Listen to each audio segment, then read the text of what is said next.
Hello everyone. Hi, this is Ankit Rajput and once again welcome you all to my YouTube channel. I am teaching you sexual reproduction in flowering plant और जो इसके मुख्य तीन event होते थे pre fertilisation, fertilisation, post fertilisation, जिसमें से दो इवेंट मैंने आपको कंप्लीट करा दिए हैं, दैट इज प्री फर्टिलाइजेशन और fertilisation event. Today I am going to teach you post fertilisation event, जो कि एक बहुत मेन इवेंट होता है सेक्सुअल रिप्रोडक्शन का. तो हमने प्री फर्टिलाइजेशन, फर्टिलाइजेशन अच्छे से पढ़ लिया है. Today I am going to teach you post fertilisation event. अगर आपको प्री फर्टिलाइजेशन क्या होता है, फर्टिलाइजेशन क्या होता है नहीं आता है, तो आप पहले प्रीवियस लेक्चर देखिए, then you can come on post fertilisation, क्योंकि ये बहुत ही कॉन्सेप्चुअल चैप्टर है. एक लेक्चर से दूसरा लेक्चर क्या है, बहुत लिंक्ड है. अगर आपको पहले लेक्चर नहीं आता है तो दूसरे में दिक्कत आएगी, दूसरा नहीं आता है तो डेफिनेटली आपको फर्दर जो भी आगे के लेक्चर है उनमें प्रॉब्लम आएगी. तो देखो, मैंने आपको जब फर्टिलाइजेशन पढ़ाया था तो मैंने आपको ये एम्ब्रियो सैक का डायग्राम आपको बहुत बार समझाया था कि ये जो बेसल साइड में तीन सेल होती हैं इसको बोलते हैं हम एंटीपोडल सेल, और जो एपिकल साइड में तीन सेल होती हैं इसको क्या बोलते हैं हम, एग अपरेटस. इसमें दो सेल होती है सिनर्जिड, एक सेल होती है हमारी एग सेल. पहचान करने की क्या बात बताई थी मैंने, जिसमें प्रेजेंट होगा आपका फिलीफॉर्म अपरेटस वो हमारी क्या है, सिनर्जिड, और जिसमें नहीं होगा फिलीफॉर्म अपरेटस वो क्या है, हमारी एग सेल. एग सेल को ही हम क्या बोलते थे, इसी को बोलते थे हम फीमेल गैमेट. बाद में ये जो बीच की जो सेल है इसको बोलते थे हम सेंट्रल सेल, इसके पास प्रेजेंट होते थे दो पोलर न्यूक्लियाई, और जो हमारी बेसल साइड में सेल थी इसको क्या बोलते थे हम, एंटीपोडल सेल. तो जब ये जो पोलन ग्रेन यहाँ पे आया by a process known as pollination, क्या लेके आया, दो मेल गैमेट्स लेके आता है. तो जब इसकी एंट्री होती है बाय ए पोलन ट्यूब, तो जब पोलन ट्यूब हमारी दो मेल गैमेट्स लेके आती है तो एक मेल गैमेट्स हमारा फ्यूज होता है किसके साथ, हमारी egg cell that is female gamete के साथ. और कौन सा स्ट्रक्चर बनाता है, ये स्ट्रक्चर बनाता है जाइगोट. दूसरा मेल गैमेट जाता है, करता है ट्रिपल फ्यूजन, सेंट्रल सेल के दो पोलर न्यूक्लियाई के साथ क्या करता है, फ्यूज करता है, और स्ट्रक्चर बनाते हैं हमारा प्राइमरी इंडोस्पर्मिक सेल. वैसी के न्यूक्लियस को क्या बोलते थे हम, प्राइमरी इंडोस्पर्मिक न्यूक्लियस. सर बाकी की सेल क्या होती थी, ये एंटीपोडल सेल क्या हो गई, डीजनरेट. सिनर्जिड भी हमारी डीजनरेट, और दोनों सिनर्जिड हमारी क्या हो गई, डीजनरेट. आपकी जो बीच की जो एग सेल थी that is converted into a structure known as zygote, और बीच की जो सेंट्रल सेल थी वो किसमें कन्वर्ट हो गई, प्राइमरी इंडोस्पर्मिक सेल. उसके न्यूक्लियस को क्या बोला हमने, प्राइमरी इंडोस्पर्मिक न्यूक्लियस. तो देखो, जो हमारा एम्ब्रियो सैक 7 सेल्ड 8 न्यूक्लियस था वो किसमें कन्वर्ट हो गया, 2 सेल 2 न्यूक्लियस स्ट्रक्चर में, जिसमें एक सेल हमारी क्या कहलाई, जाइगोट. एक सेल कहलाई हमारी जाइगोट, और दूसरी सेल हमारी क्या कही, प्राइमरी इंडोस्पर्मिक सेल. और इसका जो न्यूक्लियस होता है इसको क्या बोलते हैं हम, प्राइमरी इंडोस्पर्मिक न्यूक्लियस. तो ये कितनी, 2 सेल्ड 2 न्यूक्लियस स्ट्रक्चर में कन्वर्ट हो गया. तो जो हमारा स्ट्रक्चर था 7 sailed 8 nucleus that is converted into 2 sailed 2 nucleus structure, जिसमें एक सेल हो गई आपकी जाइगोट, एक सेल हो गई प्राइमरी इंडोस्पर्मिक सेल, उसका अपना न्यूक्लियस प्राइमरी इंडोस्पर्मिक न्यूक्लियस. आपसे कोई प्लॉइडी पूछता है तो इसकी प्लॉइडी क्या हो जाएगी, 3n, इसकी प्लॉइडी क्या हो जाएगी, 2n. तो आपको कैसे 3n मैंने लिख दिया, कैसे 2n नहीं आया तो आप प्रीवियस लेक्चर में देखो, फिर आप यहाँ पे आओ, that is post fertilisation event में. तो देखो, पोस्ट फर्टिलाइजेशन इवेंट में हमें दो चीजें पढ़नी है. क्या पढ़ना है, एंडोस्पर्म का फॉर्मेशन और एम्ब्रियो का फॉर्मेशन. तो ये जो स्ट्रक्चर पढ़ना है वो हमें एंडोस्पर्म का स्ट्रक्चर पढ़ना है और एम्ब्रियो का स्ट्रक्चर पढ़ना है. तो एम्ब्रियो के फॉर्मेशन को क्या बोलते हैं हम, एम्ब्रियोजेनेसिस. तो इसकी डेफिनेशन क्या हो जाएगी आपकी, फॉर्मेशन ऑफ मल्टीसेलुलर, क्योंकि आपका एम्ब्रियो कैसा होगा, multicellular embryo from unicellular zygote. ये इसकी क्या हो गई है, बेसिक डेफिनेशन. तो देखो भाई, यूनिसेलुलर जाइगोट से आपका क्या बनना है, मल्टीसेलुलर एम्ब्रियो. तो formation of multicellular embryo from unicellular zygote. और कैसे होगा, बाय ए सेल डिवीजन और सेल डिफरेंशिएशन. कौन सी process, by a process known as mitosis. तो यहाँ पे क्या होगा, माइटोसिस होगी, और यूनिसेलुलर जाइगोट किसमें कन्वर्ट होगा, एक दिन मल्टीसेलुलर इम्ब्रियो में। इस प्रोसेस को क्या बोलते हैं हम? एम्ब्रियोजेनेसिस। जब इसकी डेफिनेशन आगे अभी जब मैं पढ़ाऊंगा आपको एम्ब्रियोजेनेसिस, तो वहां पे अच्छे से समझा दी जाएगी। तो बताओ, पोस्ट फर्टिलाइजेशन में हमें पढ़ना है एंडोस्पर्म का फॉर्मेशन और इम्ब्रियो का फॉर्मेशन। तो कैसे बनेगा? ये इम्ब्रियो बनेगा हमारा जाइगोट से, और प्राइमरी एंडोस्पर्मिक सेल से क्या बनेगा? हमारा एंडोस्पर्म। तो आइए कैसे एंडोस्पर्म का फॉर्मेशन होगा और कैसे एम्ब्रियो का फॉर्मेशन होगा उसको हम देख लेते हैं। देखो, अब देखो एंडोस्पर्म का फॉर्मेशन कैसे होता है। तो ये स्ट्रक्चर आपको अगर याद आ रहा है तो यही स्ट्रक्चर क्या है? कॉपी पेस्ट जस्ट ऐसे है। तो ये जो स्ट्रक्चर है ये क्या है? हमारा जाइगोट। ये हमारी सेल कौन सी है? Primary endospermic cell. इसका न्यूक्लियस क्या है? Primary endospermic nucleus. अब सुनना गौर से, होता क्या है, कैसे एंडोस्पर्म का फॉर्मेशन होता है। तो देखो यहाँ पे एक चीज भूल गए, endosperm development proceed embryo development. तो पहले आपको क्या है? एम्ब्रियो पढ़ना चाहिए कि एंडोस्पर्म पढ़ना चाहिए? तो देखो भाई, endosperm development proceed embryo development, ये आपकी क्या है? एनसीईआरटी की लाइन है। तो जो एंडोस्पर्म है वो क्या है? फूड है। क्या है? खाना पीना। किसके लिए? For developing embryo. तो आप यहाँ पे एम्ब्रियो को ऐसे ट्रीट करो, ये हमारे क्या है? गेस्ट है, यानी ये हमारा एम्ब्रियो क्या है? मेहमान। ठीक है। और जो एंडोस्पर्म है ये क्या है? मेहमानों के लिए खाना पीना। तो बताओ, मेहमान आने के पहले खाना बनता है या फिर मेहमान आने के बाद खाना बनता है? तो डेफिनेटली कि most of the time, mostly जगह में क्या है? मेहमान आने के पहले क्या है? खाना बन के तैयार हो जाता है। तो हमें पहले क्या है? एंडोस्पर्म बनना चाहिए या फिर एंडोस्पर्म का फॉर्मेशन पढ़ना चाहिए कि एम्ब्रियो फॉर्मेशन? डेफिनेटली आंसर आता है कि सर पहले एंडोस्पर्म का क्या है? फॉर्मेशन पढ़ना है, फिर किसका पढ़ना है? एम्ब्रियो का फॉर्मेशन। तो वही है, एंडोस्पर्म पहले बनेगा, फिर क्या बनेगा? एम्ब्रियो। तो ये इसको क्या करेगा? खाना पीना देगा। तो पहले हम एंडोस्पर्म बना लेते हैं, फिर हम एम्ब्रियो बनाएंगे। तो देखो, जो हमारा नेक्स्ट स्लाइड है इसमें हमें क्या पढ़ना है? Endosperm formation. फिलहाल ये चीज मैं बता दिया हूं, ये है जाइगोट, प्राइमरी एंडोस्पर्मिक सेल, उसमें क्या है? Primary endospermic nucleus. तो होता क्या है, जो प्राइमरी एंडोस्पर्मिक सेल है उसमें जो प्रेजेंट प्राइमरी एंडोस्पर्मिक न्यूक्लियस, उसमें क्या होती है? आपकी फ्री न्यूक्लियर डिवीजन। क्या होगी? Free nuclear division. अब आपके मन में होगा सर फ्री न्यूक्लियर डिवीजन क्या होती है? तो फ्री न्यूक्लियर डिवीजन क्या है? जिसमें क्या हो? कैरियोकाइनेसिस। क्या हो? Karyokinesis, but not cytokinesis. Clear है? तो इसमें क्या हो? कैरियोकाइनेसिस तो हो लेकिन साइटोकाइनेसिस ना हो। प्राइमरी एंडोस्पर्मिक न्यूक्लियस में साइटोकाइनेसिस ना हो लेकिन क्या हो? कैरियोकाइनेसिस। इसको हम क्या बोलते हैं? Free nuclear division. अगर मैंने आपको पहले भी बताया होगा और आज भी बता रहा हूं कि अगर आपसे कोई पूछता है फ्री न्यूक्लियर डिवीजन क्या होता है, तो फ्री न्यूक्लियर डिवीजन वो डिवीजन है जिसमें क्या होती है? कैरियोकाइनेसिस तो होती है लेकिन क्या नहीं होती है? साइटोकाइनेसिस नहीं होती है। इसको क्या बोलते हैं हम? Free nuclear division. तो इसका जो न्यूक्लियस है, एक न्यूक्लियस 2 में 2 से 4, 4 से 8, 16, 32 ऐसे फर्दर लगभग 1000 ऑफ न्यूक्लियस में क्या कर जाता है? ये डिवाइड कर जाता है। बहुत सारे देखो ये न्यूक्लियस मैंने बना रखे हैं, बहुत सारे न्यूक्लियस यहाँ बन के तैयार हो जाते हैं। इसमें क्या नहीं होती है? साइटोकाइनेसिस नहीं होती है। तो ये हमारा जो सेल था ये तो ऐसा जाइगोट बना रहा, और जो प्राइमरी एंडोस्पर्मिक सेल है उसमें क्या है? बहुत सारे 1000 ऑफ न्यूक्लियस यहाँ पे आपको दिखने लगते हैं। तो इस टाइप के एंडोस्पर्म को क्या बोलते हैं हम? Free nuclear endosperm. क्या बोलते हैं? Free nuclear endosperm. तो ये ज्यादातर फ्री न्यूक्लियर एंडोस्पर्म क्या है? हमें देखने को नहीं मिलता है बहुत सारी स्पीसीज में, लेकिन कुदरत ने, नेचर ने हमें फ्री न्यूक्लियर एंडोस्पर्म भी दिखाया। किसमें? आप देखते हो कोकोनट वाटर, जो आप नारियल में कहते हो नारियल पानी पी रहा हूं, दैट इज एक्चुअली क्या है? Free nuclear endosperm. तो जो नारियल का पानी जो हम पीते हैं तो वो एक्चुअली क्या है? That is free nuclear endosperm को हम क्या करते हैं? पीते हैं। तो आपको अगर फ्री न्यूक्लियर एंडोस्पर्म देखना है तो किसमें देखने को मिलेगा आपको?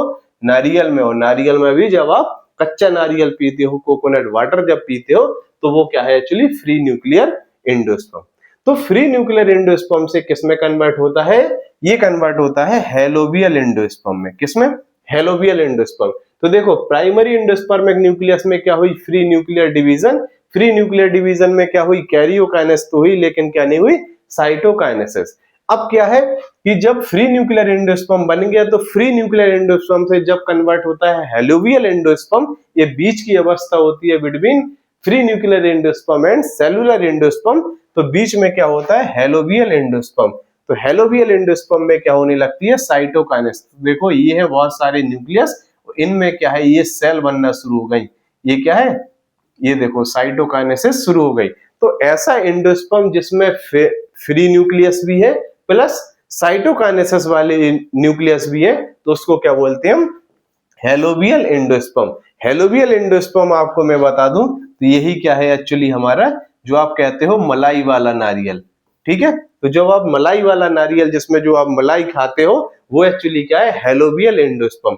तो जब आप नारियल का पानी पीते हो तो उसमें क्या पीते हो, फ्री न्यूक्लियर एंडोस्पर्म, और जब आप नारियल में जब मलाई खाते हो तो वो एक्चुअली क्या है, हेलोवियल एंडोस्पर्म। तो हेलोवियल एंडोस्पर्म में क्या होंगे, कुछ फ्री न्यूक्लियस भी होंगे प्लस दैट इज जिसमें क्या हुई होगी सिर्फ और सिर्फ कैरियोकाइनेसिस, और कुछ सेल ऐसी होंगी जिसमें क्या हो गया होगा, कैरियोकाइनेसिस के साथ साइटोकाइनेसिस। उस अवस्था को क्या बोलते हैं, हेलोवियल एंडोस्पर्म।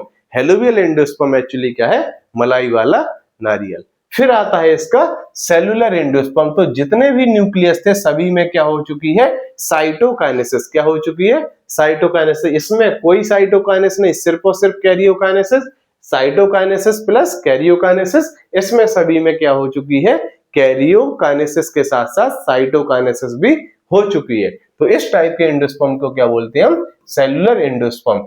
ये अगर आपको देखना है तो coconut kernel that is solid endosperm. जब आप नारियल को तोड़ते हो तो ऊपर निकालते हो पेरिकार्प, फिर मीजोकार्प, फिर जो हार्ड होता है एंडोकार्प, और जब आप एंडोकार्प को फोड़ते हो तो अंदर जो नारियल निकलता है दैट इज कोकोनट कर्नल, वो एक्चुअली क्या है, सेलुलर एंडोस्पर्म। तो देखो आपको नारियल की यहाँ पे अवस्थाएं देखने को भी समझ में आ गई। जाइगोट तो ऐसा ये रहा हमारा जाइगोट, ये रहा जाइगोट, ये रहा जाइगोट। जाइगोट को अंत तक किसमें कन्वर्ट होना है, ये कन्वर्ट होगा मल्टीसेलुलर एम्ब्रियो में। और एंडोस्पर्म का फॉर्मेशन क्या हुआ, ये थी हमारी प्राइमरी एंडोस्पर्मिक सेल, उसमें था प्राइमरी एंडोस्पर्मिक न्यूक्लियस, उसमें हुई फ्री न्यूक्लियर डिवीजन, बहुत सारे न्यूक्लियस बने, बहुत सारे न्यूक्लियस बने, उस एंडोस्पर्म को कहलाए हम free nuclear endosperm. Free nuclear endosperm ही क्या है, कोकोनट वाटर, जो नारियल में हम पानी पीते हैं वो एक्चुअली क्या है, फ्री न्यूक्लियर एंडोस्पर्म। फिर बीच की अवस्था आती है थोड़ी देर के लिए दैट इज हेलोवियल एंडोस्पर्म। हेलोवियल एंडोस्पर्म क्या है, जिसमें फ्री न्यूक्लियस भी होते हैं प्लस सेलुलर न्यूक्लियस भी होते हैं, यानी ऐसे न्यूक्लियस जिनको क्या मिल चुकी है, सेल मिल चुकी है, जिसको हम क्या बोलते हैं, मलाई वाला नारियल। फिर आता है आपका सेलुलर एंडोस्पर्म। सेलुलर एंडोस्पर्म में क्या हो चुकी है, कैरियोकाइनेसिस के साथ साथ साइटोकाइनेसिस भी हो चुकी है, वही होता है हमारा coconut kernel that is solid endosperm. तो ये कुदरत ने हमें एंडोस्पर्म की स्टेजेस, फ्री न्यूक्लियर एंडोस्पर्म, हेलोवियल एंडोस्पर्म, सेलुलर एंडोस्पर्म, ये आपके एनसीईआरटी में नहीं दिया गया है, बट आपको ये जानना जरूरी है। तो हमें किस में देखने को मिला है, ये नारियल में। अगर आप नारियल आपने कभी पिया है, उसकी मलाई खाई है प्लस नारियल तोड़ा है, तो आप ये स्टेजेस समझ पा रहे होंगे कि what I am going to actually tell you. तो एंडोस्पर्म का फॉर्मेशन कैसे होता है, सिंपली आप ऐसे याद रखो, जो हमारा 2 सेल 2 न्यूक्लियस का स्ट्रक्चर था, नीचे था जाइगोट ऐसा सच रहा, ऊपर वाली प्राइमरी एंडोस्पर्मिक सेल, उसका अपना न्यूक्लियस प्राइमरी एंडोस्पर्मिक न्यूक्लियस, उसमें हुई फ्री न्यूक्लियर डिवीजन, और क्या बनाया उसने, बहुत सारे न्यूक्लियस, क्या कहलाया, फ्री न्यूक्लियर एंडोस्पर्म, फिर आया हेलोवियल एंडोस्पर्म, फिर आया हमारा सेलुलर एंडोस्पर्म। तो कैसे एंडोस्पर्म का फॉर्मेशन होता है, आई होप ये चीज आप विधिवत समझ गए होंगे। फिर इसके बाद आता है कि जो एंडोस्पर्म है उनका कंजप्शन के बेस पे, यानी भाई जो एंडोस्पर्म मैं आपको पहले बताया हूं कि एंडोस्पर्म जो यहाँ पे बन रहा है ये किसके लिए, जब जाइगोट में क्या होगा, जाइगोट में होगी हमारी माइटोसिस, तो ये क्या बनाएगा, एम्ब्रियो। तो यहाँ का जो एम्ब्रियो है इसी एंडोस्पर्म को क्या करेगा, खाएगा। जब इस एंडोस्पर्म को खाएगा तो जब इसके कंजप्शन के बेस पे, भाई कोई कोई मेहमान आते पूरा खाना खा जाते, और कोई कोई क्या है कि हमारा खाना बच भी जाता है।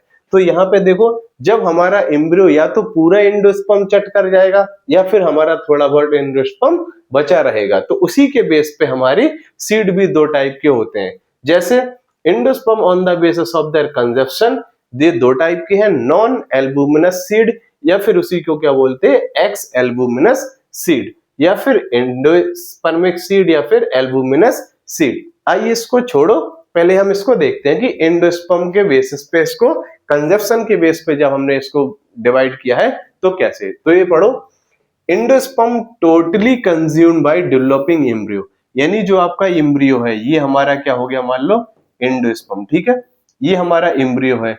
जब एम्ब्रियो पूरा का पूरा कंज्यूम कर जाएगा, सारा का सारा एंडोस्पर्म खा जाएगा, तो इसको क्या बोलेंगे हम, नॉन एल्बुमिनस सीड। जो ये सीड बनेगा फिर ये सीड क्या कहलाएगा, नॉन एल्बुमिनस या फिर एक्स एल्बुमिनस सीड, यानी endosperm totally consumed by developing embryo. तो इस टाइप के सीड को क्या बोलेंगे, नॉन एल्बुमिनस या फिर एक्स एल्बुमिनस सीड। किस किस में होता है, ये आपकी मटर में पी में होता है, वीन ग्राम चने में होता है और मूंगफली में। कहने का मतलब जो उसका जाइगोट होता है उससे बनता है एम्ब्रियो, तो वो सारा का सारा एम्ब्रियो क्या करता है, पूरा का पूरा एंडोस्पर्म खाके क्या कर देता है, खत्म कर देता है। तो इस टाइप के सीड को क्या बोलते हैं हम, नॉन एल्बुमिनस या फिर एक्स एल्बुमिनस सीड। दूसरा आता है कि एंडोस्पर्म पार्शियली कंज्यूम, थोड़ा बहुत क्या है हमारा जो एंडोस्पर्म है वो बच जाता है। किस किस में, व्हीट में बचता है, राइस में बचता है, मेज में बचता है, बार्ली और केस्टर। ये जो एग्जाम्पल है इसमें क्या है, ये एग्जाम्पल है हमारे एल्बुमिनस या फिर एंडोस्पर्मिक सीड के, यानी इसमें क्या है, एंडोस्पर्म टोटली कंज्यूम हो जाता है या पार्शियली, पार्शियली। तो सिंपल सी बात है भाई, जिसमें पूरा का पूरा एंडोस्पर्म खत्म वो क्या कहलाया, नॉन एल्बुमिनस या फिर एक्स एल्बुमिनस सीड, और जिसमें थोड़ा बहुत एंडोस्पर्म बचा रह जाता है उसको क्या बोला, एल्बुमिनस या फिर क्या, एंडोस्पर्मिक सीड। सिंपली जिसमें भाई पूरा कंज्यूम हो गया नॉन एल्बुमिनस, और जिसमें बचा रहा हो जिसको एंडोस्पर्मिक सीड। तो ये आपका हो गया endosperm on the basis of their consumption. Example पूछे जाए तो बीट, राइस, मेज, बार्ली, केस्टर, और जो हमारे नॉन एल्बुमिनस सीड के एग्जांपल हैं ये हमारे पी, वीन, ग्राम और एक ग्राउंडनट। और भी एग्जांपल हो सकते हैं जो एनसीईआरटी में कवर किए हैं वो मैंने यहाँ पे आपको बता दिए। तो आई होप कि कैसे आपका एंडोस्पर्म का फॉर्मेशन होता है वो आप समझ गए होंगे। क्लियर।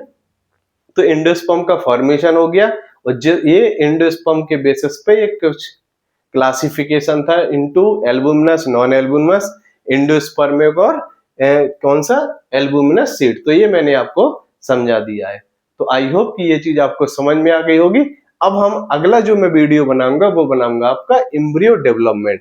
तो ये देखो, ये तो आपका एंडोस्पर्म का फॉर्मेशन हो गया। अब जो हमारा जो है एम्ब्रियो डेवलपमेंट, ये वाला एंडोस्पर्म कैसे फॉर्मेशन होता है और एम्ब्रियो का फॉर्मेशन कैसे होता है ये हम नेक्स्ट वीडियो में देखेंगे। और एंडोस्पर्म का फॉर्मेशन इस वीडियो में मैंने आपको समझाने की कोशिश की। तो सिंपली देखो एंडोस्पर्म कैसे बना। इसके पास थी दो सेल, दो न्यूक्लियस का एक स्ट्रक्चर, नीचे था जाइगोट, ऊपर था प्राइमरी एंडोस्पर्मिक सेल। उसका अपने न्यूक्लियस में हुई फ्री न्यूक्लियर डिवीजन, कहलाया free nuclear endosperm. Free nuclear endosperm में क्या होती है, कैरियोकाइनेसिस हुई, साइटोकाइनेसिस नहीं हुई। उससे बना हेलोबियल एंडोस्पर्म। हेलोबियल एंडोस्पर्म वो एंडोस्पर्म है जिसमें कैरियोकाइनेसिस के साथ साथ क्या होने लगी, साइटोकाइनेसिस। हेलोबियल एंडोस्पर्म के बाद क्या बना हमारा सेलुलर एंडोस्पर्म, उसमें कैरियोकाइनेसिस के साथ साथ क्या हो गई, साइटोकाइनेसिस। आपको फ्री न्यूक्लियर एंडोस्पर्म देखना है, नारियल का पानी। अगर आपको हेलोबियल एंडोस्पर्म देखना है, मलाई वाला नारियल। अगर आपको कोकोनट कर्नल देखना है यानी सेलुलर एंडोस्पर्म देखना है, तो आप नारियल का आप उसको तोड़ते हो तो जो आपका जो कर्नल निकलता है वो एक्चुअली क्या है, सेलुलर एंडोस्पर्म। तो आई होप कि कैसे एंडोस्पर्म का फॉर्मेशन होता है और उसका अपना classification. Endosperm totally consume non albuminous seed, endosperm partially consume albuminous seed, या फिर इसी को क्या बोलते हैं, एंडोस्पर्मिक या फिर नॉन एंडोस्पर्मिक। तो आई होप कि एंडोस्पर्म से रिलेटेड जो भी चीजें हैं आपको समझ में आ गई होंगी। नेक्स्ट हम पढ़ेंगे एम्ब्रियो का फॉर्मेशन नेक्स्ट लेक्चर में। तब तक के लिए पढ़ते रहिए। Bye bye, take care, have a nice day, thank you.